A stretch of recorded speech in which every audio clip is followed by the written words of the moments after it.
ओम शांति। 3 जुलाई 2025। बाबा के महावाक्य। मीठे बच्चे, इस बेहद नाटक में तुम वंडरफुल एक्टर हो। यह अनादि नाटक है, इसमें कुछ भी बदली नहीं हो सकता। प्रश्न: बुद्धिवान दूरादेशी बच्चे ही किस गुह्य राज को समझ सकते हैं? उत्तर: मूल वतन से लेकर सारे ड्रामा के आदि मध्य अंत का जो गुह्य राज है, वह दूरादेशी बच्चे ही समझ सकते हैं। बीज और झाड़ का सारा ज्ञान उनकी बुद्धि में रहता है। वह जानते हैं इस बेहद के नाटक में आत्मा रूपी एक्टर जो यह चोला पहनकर पार्ट बजा रही है, इसे सतयुग से लेकर कलयुग तक पार्ट बजाना है। कोई भी एक्टर बीच में वापस जा नहीं सकता। गीत तूने रात गवाई। ओम शांति। यह गीत बच्चों ने सुना। अब इसमें कोई अक्षर राइट भी है तो रॉन्ग भी है। सुख में तो सिमरन किया नहीं जाता, दुख को भी आना है जरूर। दुख हो तब तो सुख देने के लिए बाप को आना पड़े। मीठे मीठे बच्चों को मालूम है, अभी हम सुख धाम के मालिक पढ़ रहे हैं। शांति धाम और सुख धाम, पहले मुक्ति फिर होती है जीवन मुक्ति। शांति धाम घर है, वहां कोई पार्ट नहीं बजाया जाता। एक्टर्स घर में चले जाते हैं, वहां कोई पार्ट नहीं बजाते। पार्ट स्टेज पर बजाया जाता है। ये भी स्टेज है। जैसे हद का नाटक होता है, वैसे यह बेहद का नाटक है। इनके आदि मध्य अंत का राज सिवाय बाप के कोई और समझा न सके। वास्तव में यह यात्रा अथवा युद्ध अक्षर सिर्फ समझाने में काम में लाते हैं। बाकी इसमें युद्ध आदि कुछ है नहीं। यात्रा भी अक्षर है, बाकी है तो याद। याद करते करते पावन बन जाएंगे। यह यात्रा पूरी भी यहाँ ही होगी। कहाँ जाना नहीं है। बच्चों को समझाया जाता है, पावन बनकर अपने घर जाना है। अपवित्र तो जाना सके, अपने को आत्मा समझना है। मुझ आत्मा में सारे चक्र का पाठ है। अभी वह पाठ पूरा हुआ है। बाप राय देते हैं, बहुत सहज, मुझे याद करो।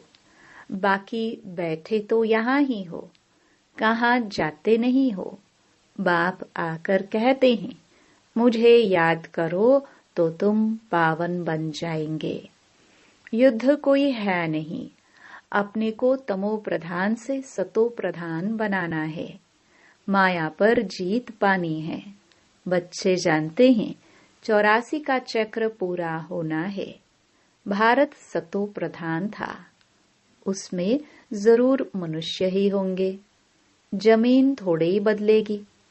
अभी तुम जानते हो, हम सतो प्रधान थे, फिर तमो प्रधान बने, अब फिर सतो प्रधान बनना है। मनुष्य पुकारते भी हैं कि आकर हमको पतित से पावन बनाओ, परंतु वह कौन है, कैसे आते हैं, कुछ नहीं जानते। अभी बाबा ने तुम्हें समझदार बनाया है। कितना ऊंच मर्तबा तुम पाते हो। वहां के गरीब भी बहुत ऊंच है यहाँ के साहूकारों से। भल कितने भी बड़े बड़े राजाए थे, धन बहुत था, परंतु है तो विकारी न। इनसे वहां की साधारण प्रजा भी वो बहुत ऊंच बनती है। बाबा फर्क बतलाते हैं। रावण का परछाया आने से पतित बन जाते हैं। निर्विकारी देवताओं के आगे अपने को पतित कह माथा जाकर टेकते हैं। बाप यहाँ आते हैं तो फट से ऊंच चढ़ा देते हैं। सेकंड की बात है। अभी बाप ने तीसरा नेत्र दिया है ज्ञान का। तुम बच्चे दूरादेशी बन जाते हो। ऊपर मूल वतन से लेकर सारे ड्रामा का चक्र तुम्हारी बुद्धि में याद है। जैसे हद का ड्रामा देखकर फिर आए सुनाते हैं ना, क्या क्या देखा बुद्धि में भरा हुआ है जो वर्णन करते हैं। आत्मा में भरकर आते हैं, फिर आकर डिलीवरी करते हैं।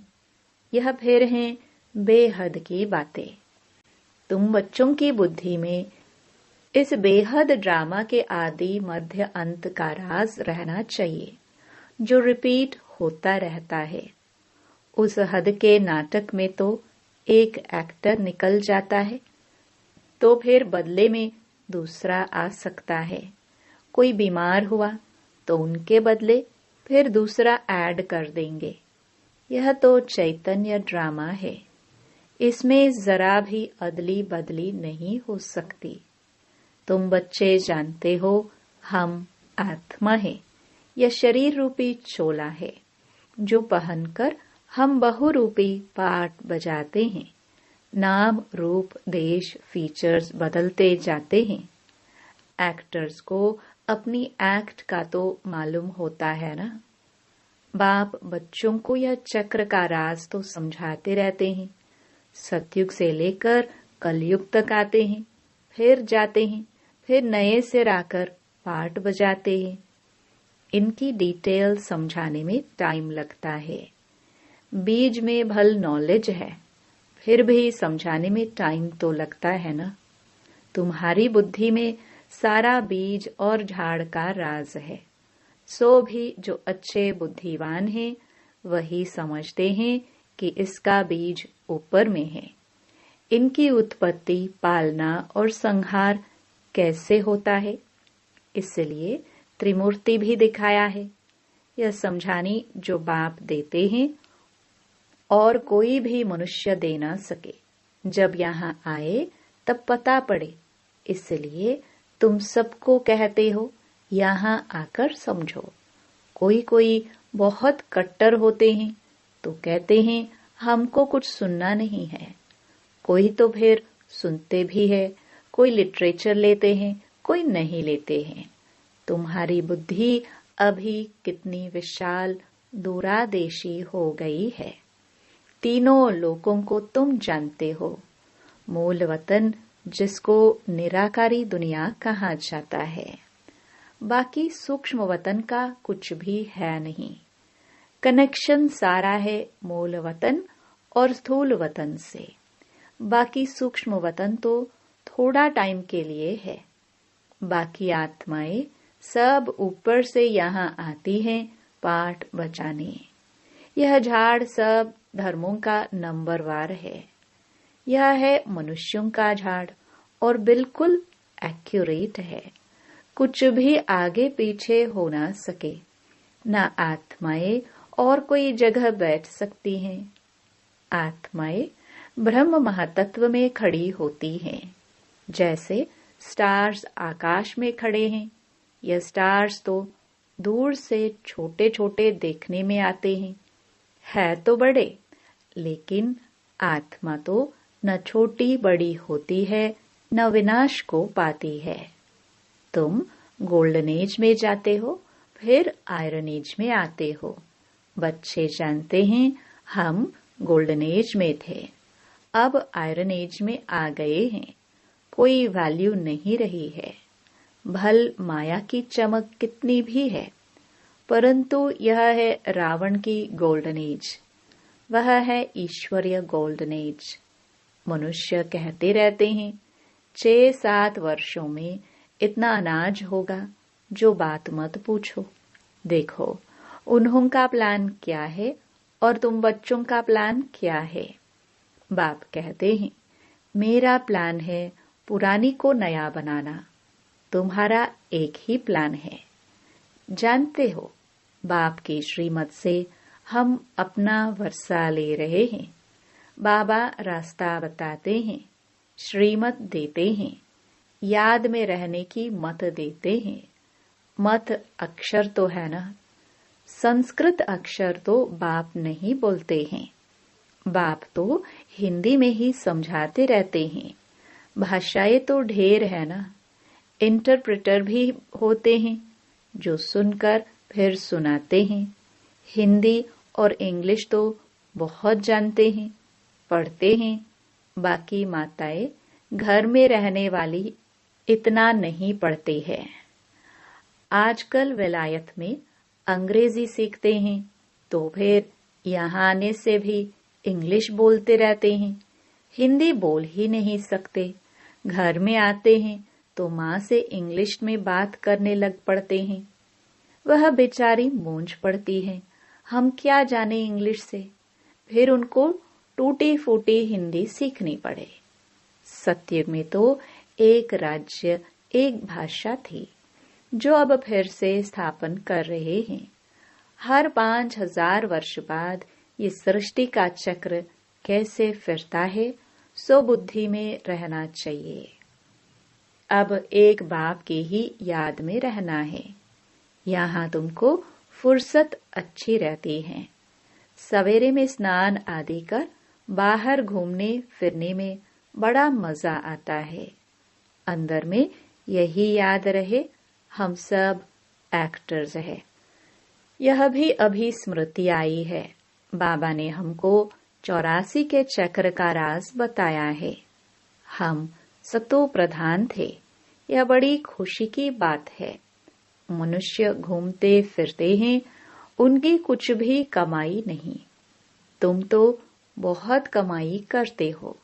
बुद्धि में चक्र भी याद रहे, फिर बाप को भी याद करते रहो। कमाई करने की युक्तियां बाबा बहुत अच्छी बताते हैं। जो बच्चे ज्ञान का विचार सागर मंथन नहीं करते हैं, उनकी बुद्धि में माया खिटखिट करती है। उन्हें ही माया तंग करती है। अंदर में यह विचार करो, हमने यह चक्र कैसे लगाया है। सतयुग में इतने जन्म लिए, फिर नीचे उतरते आए। अब फिर सतो प्रधान बनना है। बाबा ने कहा है, मुझे याद करो तो सतो प्रधान बन जाएंगे। चलते फिरते बुद्धि में याद रहे तो माया की खिटखिट समाप्त हो जाएगी। तुम्हारा बहुत बहुत फायदा होगा। भल स्त्री पुरुष साथ जाते हो। हर एक को अपने सिर मेहनत करनी है, अपना ऊंच पद पाने। अकेले में जाने से तो बहुत ही मजा है। अपनी ही धुन में रहेंगे, दूसरा साथ में होगा तो भी बुद्धि इधर उधर जाएगी। है बहुत सहज। बगीचे आदि तो सब जगह है। इंजीनियर होगा तो उनका यही चिंतन चलता रहेगा कि यहाँ पुल बनानी है, यह करना है। बुद्धि में प्लान आ जाता है। तुम भी घर में बैठो, फिर भी बुद्धि उस तरफ लगी रहे। यह आदत रखो तो तुम्हारे अंदर यही चिंतन चलता रहे। पढ़ना भी है, धंधा आदि भी करना है। बूढ़े जवान बच्चों आदि सबको पावन बनना है। आत्मा को हक है बाप से वर्षा लेने का। बच्चों को भी छोटेपन में ही यह बीज पड़ जाए तो बहुत अच्छा। आध्यात्मिक विद्या और कोई सिखा न सके। तुम्हारी यह जो आध्यात्मिक विद्या है, यह तुमको बाप ही आकर पढ़ाते हैं। उन स्कूलों में मिलती है जिस्मानी विद्या, और वह है शास्त्रों की विद्या। यह फिर है रूहानी विद्या, जो तुमको भगवान सिखलाते हैं। इनका किसको भी पता नहीं। इनको कहाँ ही जाता है स्पिरिचुअल नॉलेज। जो रूह आकर पढ़ाते हैं, उनका और कोई नाम नहीं रखा जा सकता। यह तो स्वयं बाप आकर पढ़ाते हैं। भगवान वाच है ना। भगवान एक ही बार इस समय आकर समझाते हैं। इसको रूहानी नॉलेज कहा जाता है। वह शास्त्रों की विद्या अलग है। तुमको पता है कि नॉलेज एक है जिस्मानी कॉलेज आदि की, दूसरी है आध्यात्मिक शास्त्रों की विद्या, तीसरी है यह रूहानी नॉलेज।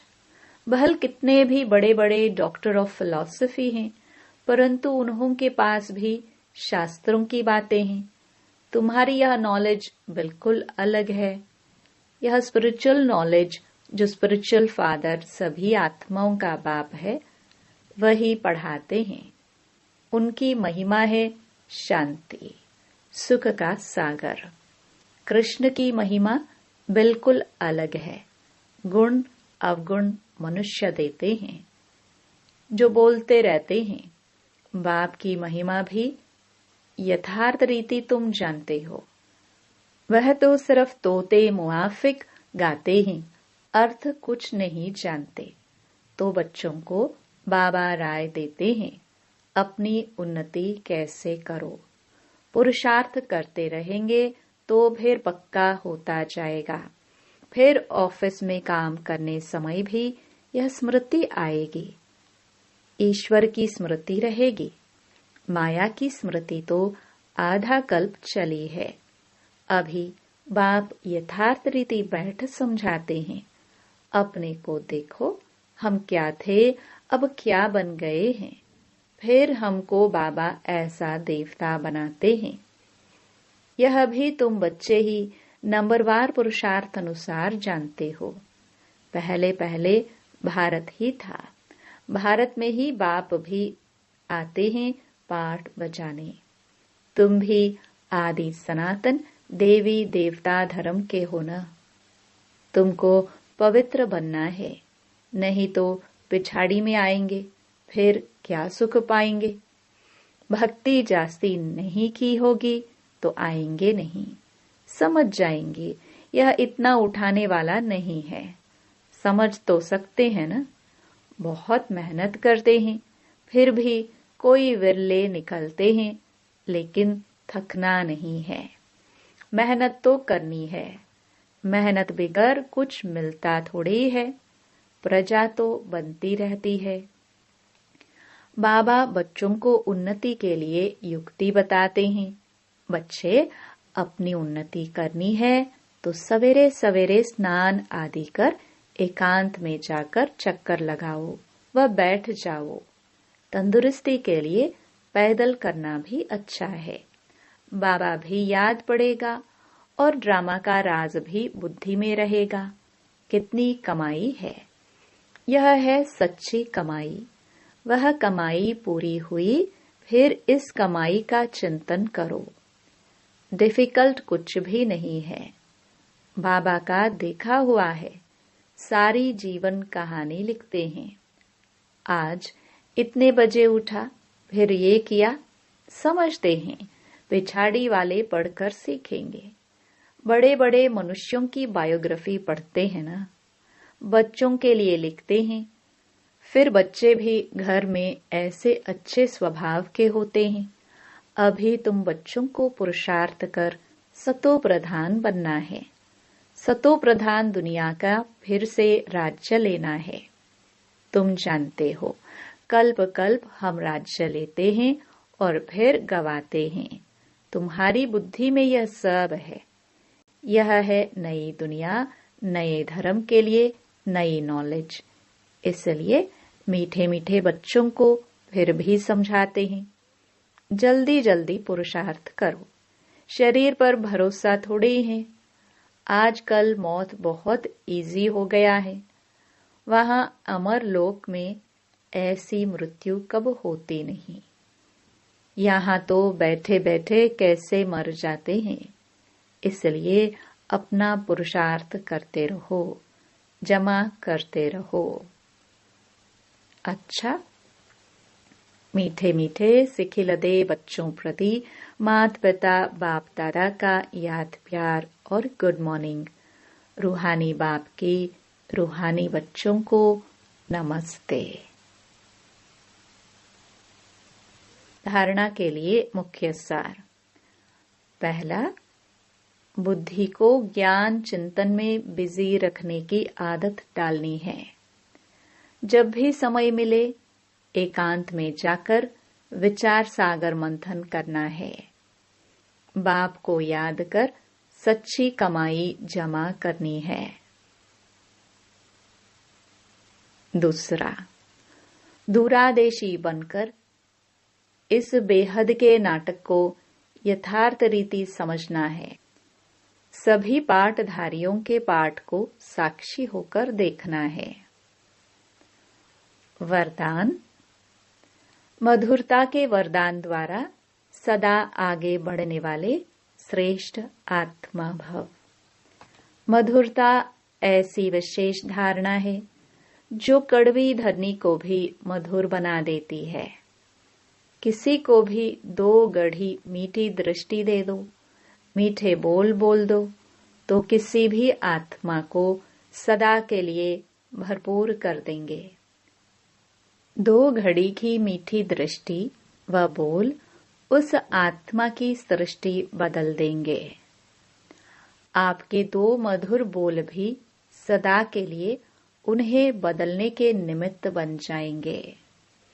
इसलिए मधुरता का वरदान सदा साथ रखना, सदा मीठा रहना और सर्व को मीठा बनाना। स्लोगन। हर परिस्थिति में राजी रहो तो राजयुक्त बन जाएंगे। अव्यक्त इशारे। संकल्पों की शक्ति जमा कर श्रेष्ठ सेवा के निमित्त बनो। जब और सब संकल्प शांत हो जाते हैं, बस एक बाप और आप, इस मिलन की अनुभूति का संकल्प रहता है, तब संकल्प शक्ति जमा होती है और योग पावरफुल हो जाता है। इसके लिए समाने व समेटने की शक्ति धारण करो। संकल्पों पर फुल ब्रेक लगे, ढीली नहीं। अगर 1 सेकंड के बजाय ज्यादा समय लग जाते हैं तो समाने की शक्ति कमजोर है। ओम शांति।